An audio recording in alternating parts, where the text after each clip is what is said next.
Racing just is started. We have Plojo. Break quickly at the start. Moving upon the outside. Port Alamo. Cheese Blanca. Then next on Lanis Angat.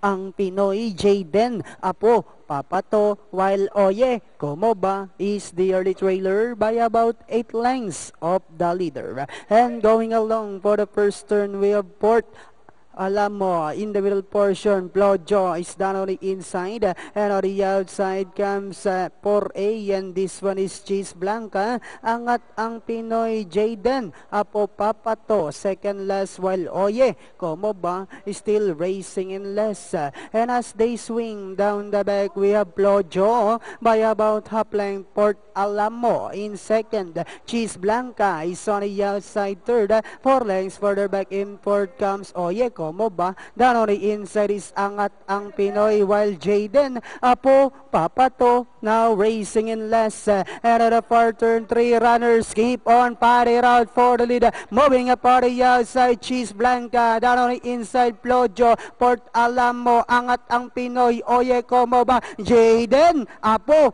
Papato is down on the inside. And as they swing for home, we have Cheese Blanca by about 3 lengths.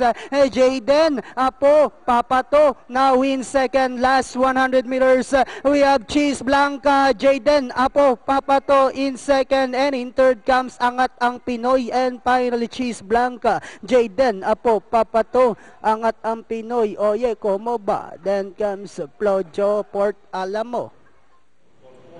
Sarap sakyan yung ganong kabayo, Coach. Naghalos nagrekta lang si Uno.